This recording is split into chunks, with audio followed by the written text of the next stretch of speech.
General Robert E. Lee's plan of attack for his Confederate Army in Northern Virginia on Monday, June 30th, is a logical continuation of his complex plan from the previous day. On Sunday, the 29th, Lee's army had failed to achieve his goal of destroying McClellan's Army of the Potomac in a decisive pitched battle. Instead, at the Battle of Savage's Station, Lee's subordinates had bungled their assault on the Union rearguard line. That Sunday evening, General Lee could only create the conditions under which his goals could be possible on June 30th. If you want to rival the great military forces of Lee or McClellan with an army that you are the leader of, then you should play Vikings War of Clans. Vikings War of Clans is an exciting MMO strategy game with PvP and PvE battles. It is a world where you can create an invincible army, uncover the cunning traps of your enemies, and become the mightiest conqueror among millions of players. Build a powerful Nordic kingdom. All the best elements of building games. Erect a host of powerful buildings to grow your civilization. Construct barracks, manors, a shrine to Odin, or even a mead hall in order to host reinforcements from your clanmates. The stronger your town, the better you can battle for glory among the Vikings. Learn the art of war, manage resources, scout your enemies, initiate attacks, and engage in diplomacy. You'll need all these skills and more if your kingdom is to emerge victorious. Think you're a pro at MMO strategy war games? Prove it in the Viking world. Starting August 10th, Vikings is celebrating its 7th anniversary with numerous in-game events that are waiting for you, which includes anniversary invaders, special in-game bank offers, sales and promotions, and new lucrative competitions, the Fada Paladins. You can get started playing Vikings War of Clans today by scanning the QR code on the screen or clicking my link in the description to get all these amazing rewards for free. His plan, though not perfectly carried out by his subordinates, has put him in a position to deal a severe blow to the Union Army on June 30th. His entire infantry force is ready to be engaged on the same field, on the same south bank of the Chickahominy River, for the first time in the Peninsula Campaign. Specifically, they are pointed toward a small area of Virginia countryside from White Oak Swamp Bridge to Will's Church south of the Crossroads at Glendale. Major General Stonewall Jackson's command of 4 divisions has crossed the river at Grapevine and Alexander's Bridges and is marching toward White Oak Swamp Bridge, which is near the Union right flank. Major General Benjamin Ugee's division is on the Charles City Road, which leads straight to Glendale from the northwest. The divisions of Major Generals James Longstreet and A.P. Hill are on the Long Bridge Road, which will take them to Glendale from the southwest.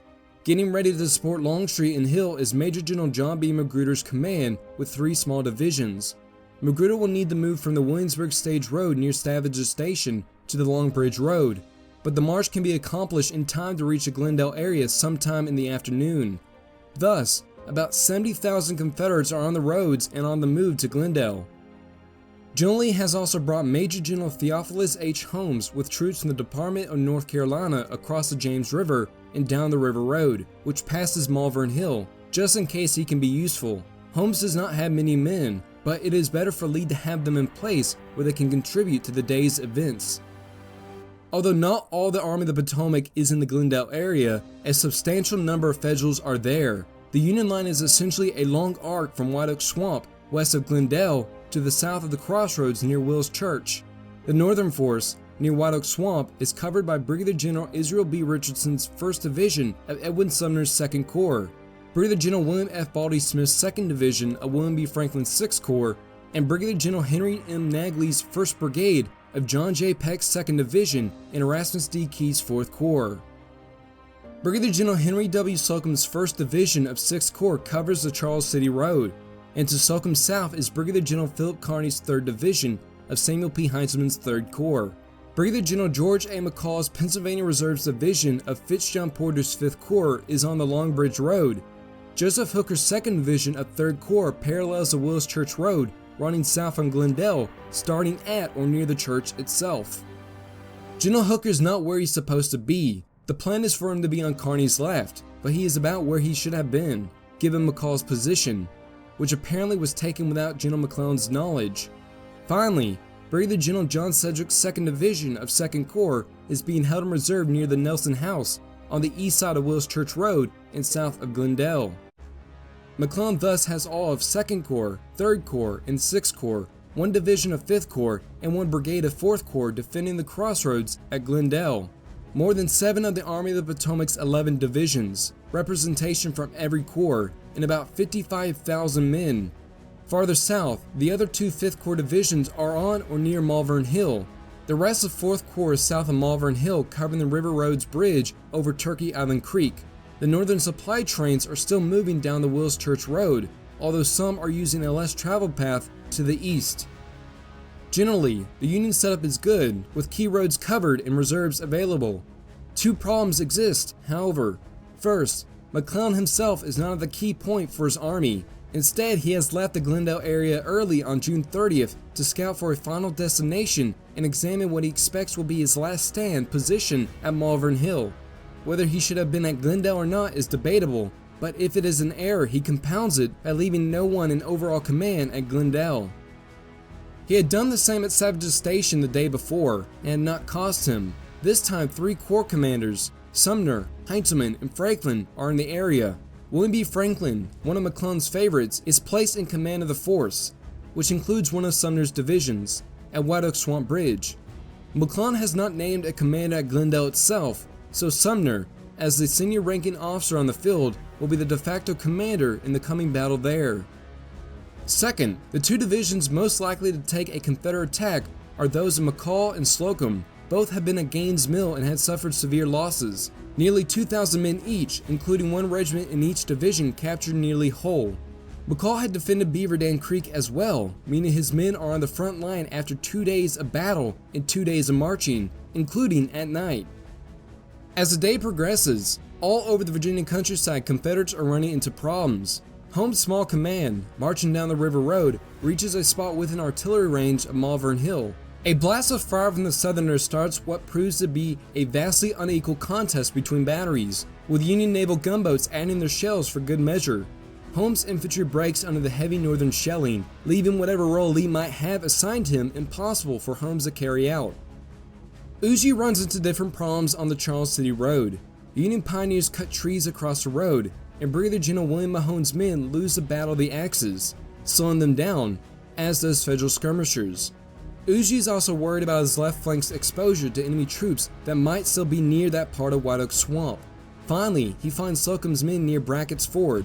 He engages with artillery, but no infantry from Ugey's division fight that day, and eventually Slocum becomes unconcerned with him. Magruder's move from the Williamsburg Stage Road to Darbytown Road is accomplished with no problems. But once there, someone, the record is unclear, orders him to support Holmes, a move that makes no sense. He had reached the River Road with part of his force when he is ordered to march to Glendale. None of his men fight at all on June 30th.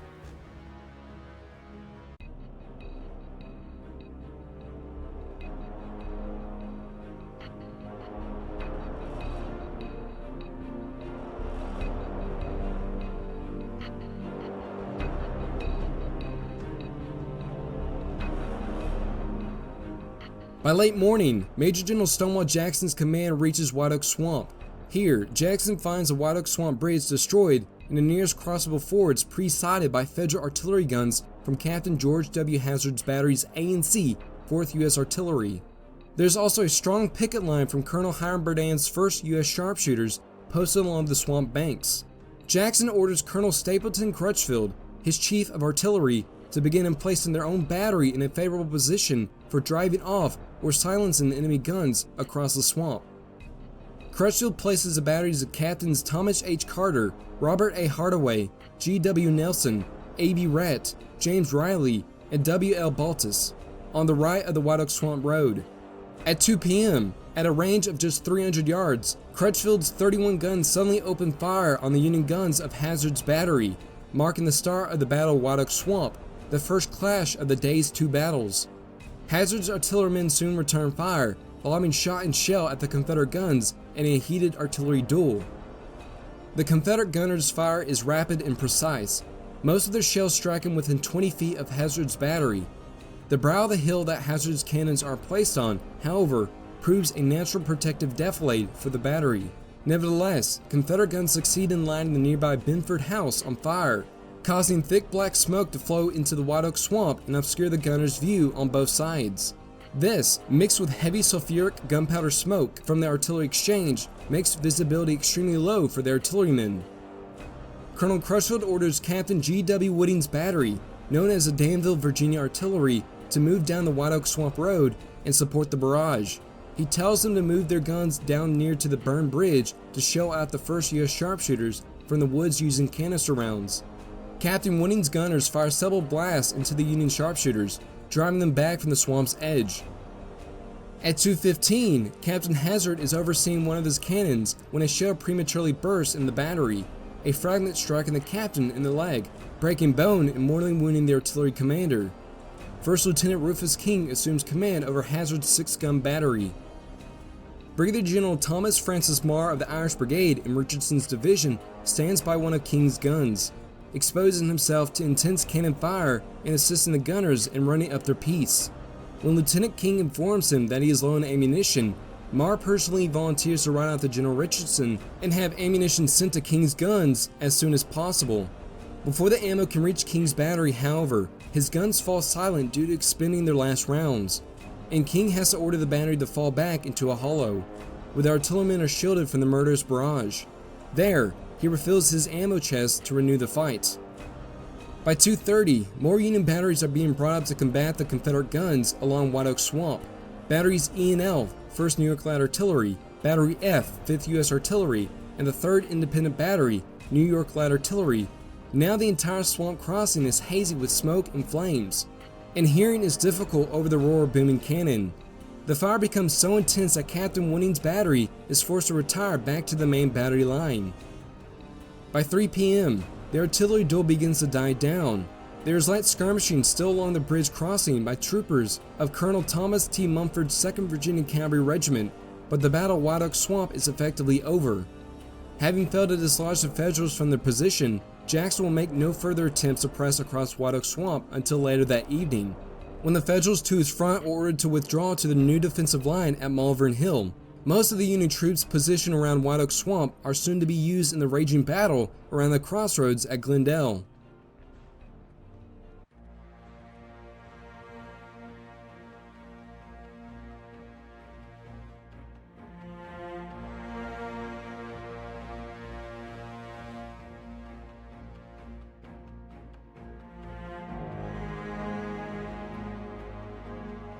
The remaining soldiers in Lee's army, those in Longstreet's and A.P. Hill's divisions, do little sleeping on June 30th. With Longstreet leading, they reach the spot on the Long Bridge Road in late morning. In the early afternoon, they hear artillery firing, probably Jackson's guns, but possibly Ugé's batteries. Since artillery fire from Ugé is supposed to be the signal that he is in place and the attack is to start, Longstreet, in overall command on this part of the field, orders some guns to fire as a return signal. This draws Yankee battery fire, and Longstreet is perturbed enough to order Colonel Micah Jenkins' brigade to silence offending guns. At 2 p.m., a sudden cloud of musketry erupts across the field and the woods beyond. The 1st and 3rd Pennsylvania Reserves under Colonels Richard B. Roberts and Horatio G. Sickle, respectively, have made contact with the rebels, marking the start of the Battle of Glendale, or Battle of Frazier's Farm, the second and larger of the 2 battles fought on the 6th day of the 7 days. Word soon comes back from Sickle and Roberts that have met the enemy in force. Their division commander, Brigadier General McCall, orders them to regroup and fall back slowly out of the timber and into the protective range of his guns. The race for the Crossroads is on. During this delay in action, McCall sets to work deploying his brigades into defensive order to repulse the imminent onslaught. McCall establishes his line of battle by brigade. Brigadier General George Gordon Mead's 2nd Brigade comprises the right. Truman Seymour's 3rd Brigade comprises the left, and he holds Colonel Seneca G. Simmons' 1st Brigade in reserve just behind the center, ready to be called up at a moment's notice anywhere along the front. The combined guns of 1st Lieutenant Allenson and Randall's Battery E and G, 1st U.S. Artillery, are attached to Meade's brigade, serving as the extreme end of McCall's right flank and supported by the 4th and 7th Pennsylvania Reserves and the remainder of the 11th Pennsylvania Reserves. General Meade's 2nd Brigade is situated in an open field to the north side of the New Market Road with a wide 180-degree radius of fire across 400 yards, sloping gently down toward a ravine on the edge of the heavily wooded forest opposite. The only obstructions are 2 farmhouses. One belongs to Richard Sykes, a free black farmer trying to make a living on this depleted soil approximately 100 yards to the northwest. Beyond, at the western edge of the field, stands a house belonging to Sykes' brother, Isaac. Casting his gaze south across the road, Lieutenant Randall sees a long line of artillery and infantrymen establishing defensive positions along the edge of a farm lane adjacent to the east woods. 4 batteries are deployed to his left. First Lieutenant Frank P. Amston's Battery G, 1st Pennsylvania Light Artillery, is deployed to Randall's immediate left, south of the road, equipped with 4 12-pounder Napoleon guns. Amston has only recently been promoted to command of the battery, following the wounding of his predecessor, Captain Mark Kearns, at the Battle of Gaines' Mill. South of Amston, Captain James H. Cooper's Battery B, 1st Pennsylvania Light Artillery, is equipped with 6 10-pounder Parrott rifles. The 9th and 10th Pennsylvania Reserves are deployed behind his battery as support. At the far left of the arc of troops curving westward into a high spot on the field, deployed near a tiny log cabin known as the Whitlock Farm, stands 2 batteries of the 1st Battalion, New York Light Artillery, belonging to Captains Otto Dietrich, Battery A, and John Knierman, Battery C. Similarly tasked of McCall's division temporarily from the Artillery Reserve's 3rd Brigade. These 2 Dutch batteries, the term given colloquially to units composed of typically German-speaking soldiers, sport 4 heavy 20-pounder Parrott rifles apiece. The 12th Pennsylvania Reserve is establishing breastwork fortification and rifle pits made from fence rails around the cabin. Sharing the field to his immediate right and rear, in line with Randall's ammunition caissons, the men of Captain James Thompson's Battery G, 2nd U.S. Artillery, are disassembling a wooden fence and clearing away brush near the edge of the timber to deploy their own pieces. All the while, Thompson prowls up and down the line, barking out specific instructions for the fields of fire and placement of the guns. Captain Thompson is attached to Brigadier General Philip Kearny's 3rd Division of the Heintzelman's 3rd Corps, representing Kearny's left where it meets McCall's right. As the fighting around Glendale starts to warm up around 2 p.m., a large part of the Confederate High Command, President Davis, General Lee, and Major Generals A.P. Hill and Longstreet and their staffs become gathered in a large clearing among the pines behind the front lines. As Cooper's battery begins firing blindly into the clearing, horses are killed and staff are wounded. It is at this point that A.P. Hill gallops up to Lee and Davis and shouts that this is no place for them to be.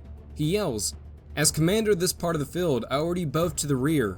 Both Davis and General Lee comply with their subordinates' command, moving farther to the rear. However, shells continue to fall around their position. General Hill rides after them and calls out, "Did I not tell you to get away from here?" He argues that a single Yankee shell could, in an instant, deprive the Confederacy of its president and the Army of Northern Virginia of its commanding general. With these remarks by Hill, Lee and Davis finally ride off beyond the range of the enemy guns. At 4 p.m. on Sunday, June 30th, 1862, Jenkins' brigade kicks off the main fighting at the Battle of Glendale when they charge Cooper's battery. His South Carolinians receive fire from artillery and supporting infantry. Cannon on the front line, the foot soldiers of Mead's 2nd Brigade behind the guns to allow the artillery a clear field of fire, all along McCall's battle line. The heavy fire staggers the Confederates. However, Amston's battery has to retire when it finds itself out of ammunition, and the relative respite allows Jenkins' brigade to finally take Cooper's battery. During the counterattack by Jenkins' brigade, Brigadier General Mead is badly wounded after being shot 3 times through the arm, leg, and back. He has to quit the field, relinquishing command of the 2nd Brigade to Colonel Albert L. Magilton of the 4th Pennsylvania Reserves. Just as it seems like Jenkins' brigade is making headway, the 2nd Brigade is rallied by Colonel Magilton and launches a counterattack against Jenkins' tired South Carolinians, driving them back once more from their captured prizes. However, just when it seems like the reservists' center line are stabling around the battery, a counterattack by Cadmus Wilcox's brigade at 6 p.m. retakes Cooper's guns once more. Soldiers of the 8th and 11th Alabama regiments clash in fierce bayonet combat with the men of the 4th Pennsylvania Reserves around the guns as the 8th Alabama's color bearer waves a regimental battle flag over top one of the cannons. To Jenkins' right, Brigadier General James L. Kemper's brigade heads east into the thick woods, forcing their way through and unable to maintain contact with Jenkins. Kemper instead drives back the 12th Pennsylvania Reserves and take 2 more batteries. Like Jenkins, though, Kemper is unable to hold the gain, as Colonel Simmons leads part of his 1st Brigade in a countercharge that forces Kemper back at 6:30.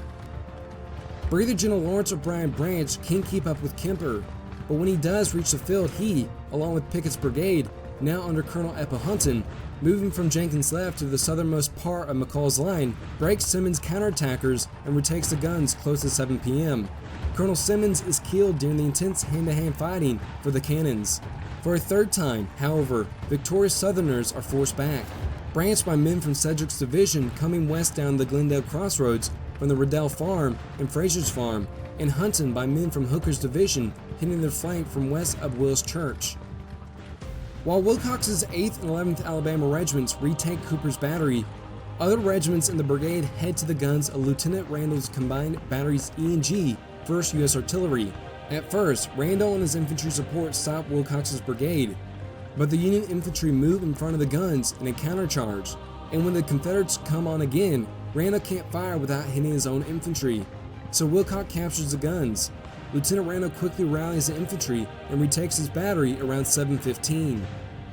By this time of the battle, 2 of the 3 brigade commanders in the Pennsylvania Reserves Division have been killed or wounded, and almost every regiment in the division has broken at least once. But the next attack comes to Reserve's right, on John C. Robinson's 1st Brigade of Kearny's division, by Roger A. Pryor's brigade. Robinson holds off Pryor, but a heavy firefight starts as Pryor's men keep their forward positions.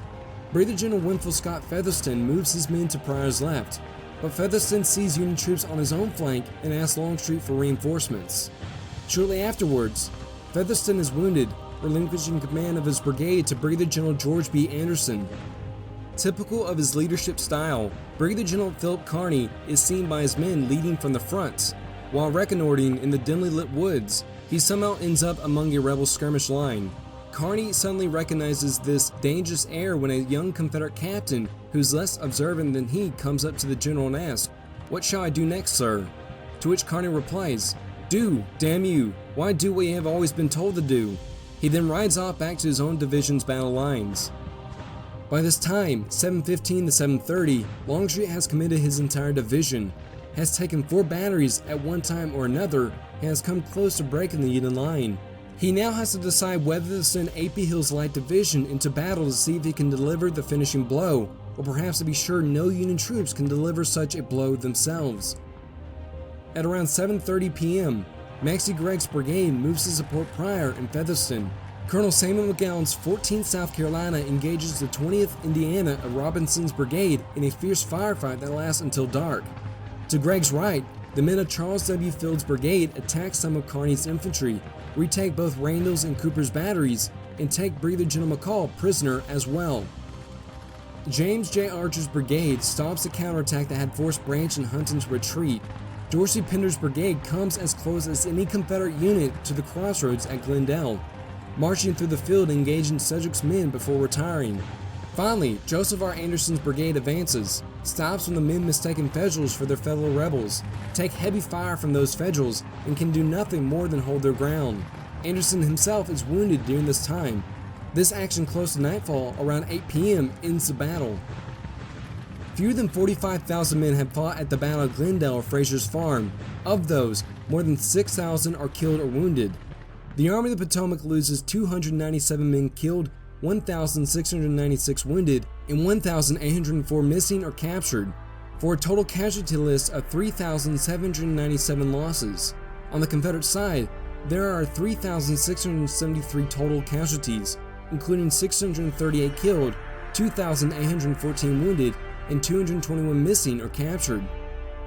Many Civil War battles are fought mostly at musket range, but the Battle of Glendale is a notable exception. Accounts of the battle almost always mentions the hand-to-hand fighting, mostly over the Union batteries that were taken and retaken. In all, the Army of the Potomac loses 16 guns at Glendale. Edward Porter Alexander comments in his memoirs, "Nowhere else, to my knowledge, occurred so much actual personal fighting with bayonet and butt of gun."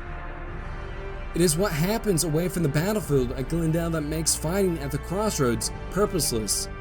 Jackson's inactivity at White Oak Swamp allows 10,000 Northerners to move from that area to Glendale. Uji's inactivity lets another full brigade move from the Charles City Road to Glendale. And confusing orders keep Magruder from adding his men to the fight on the southern side. In total, 80,000 men are within range of the battlefield at Glendale on June 30th, but do not fight there. On the Union side, that is because they are not needed.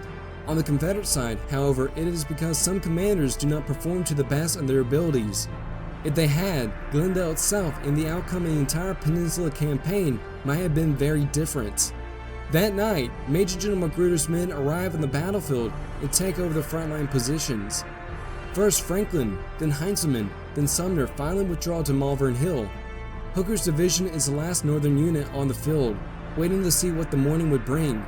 The next day, Tuesday, July 1st, would bring about the final action of the 7 days battles, and the Peninsula campaign as a whole would see its conclusion at the Battle of Malvern Hill.